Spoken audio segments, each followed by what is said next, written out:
Hello, comrades. All power to the people. All power to the people. That's right.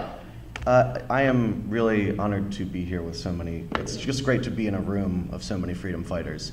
And I'm coming today from Philadelphia, where in Philadelphia, we have now entered the 5th week of protests outside the Kimmel Center of the Performing Arts, where we are demonstrating against the Philadelphia Orchestra and demanding that they cancel their trip to Israel, where we are standing up for the arts and everything that they can accomplish for revolutionary change, while we're being met with the refined and very lovely patrons of the orchestra who shout racial slurs at some of our demonstrators and spit and assault us. Yeah. I'm also coming from Philadelphia, where a coalition of some of our comrades, young, black, queer, are organizing so that the Temple University Stadium that they're trying to build in North Philly, does not get built. But of course, I'm also coming from the Philadelphia where at a Starbucks at 18th and Spruce a couple weeks ago, one of our fellow workers called in a hit on 2 black men who came into Starbucks. That is a case of a worker who needs a re-education, I think. Someone who does not look at 2 men who come into their establishment and see fellow workers, but they see a potential threat. They called the Philadelphia police, who, if you're not familiar with the Philadelphia police, this is the institution that once called in an airstrike on a block in West Philly, destroying 2 blocks, creating hundreds of refugees, and turning the home of a revolutionary family, the Move family, into a crematorium that killed 11 children, 5 women and men. This is the Philadelphia police that we're dealing with. Somebody once wrote about the police that they are the servants, if at all, of the political structures of which they are a part, not of the people. They're servants of the state.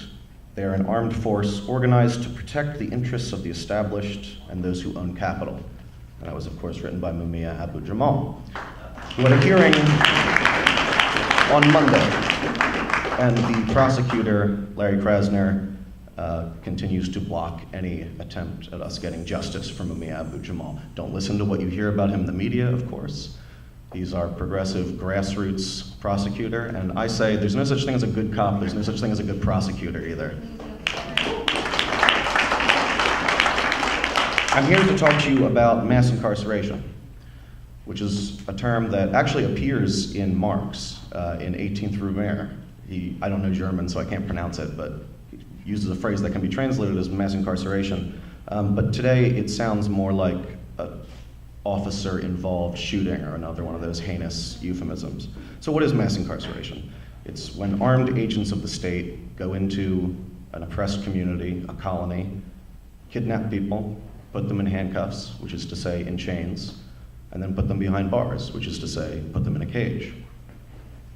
When we compare mass incarceration to slavery, this isn't a metaphor. It's not poetic license. This is not hyperbole. This is slavery in its modern form.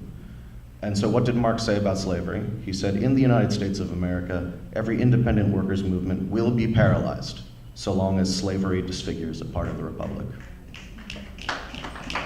When we talk about the laborers and the workers who are confined to prisons and forced to work for corporate profit, we are talking about one of the most, if not the most, oppressed sector of the working class. And it is our responsibility as revolutionaries to grow the proletariat and incorporate these men and women into our uprising.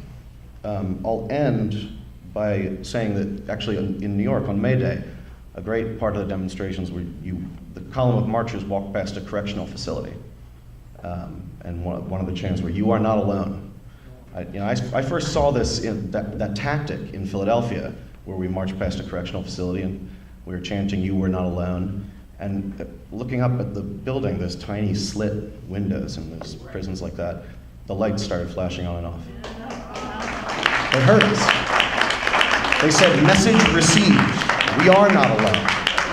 So that needs to be, we have to be creative, we have to be agile about the way that we organize workers. We're not going to take our leads from everyone else, but they are our comrades. In Pennsylvania prisons, there are 200 inmates who are subscribers to the Workers' World paper. That's comrades.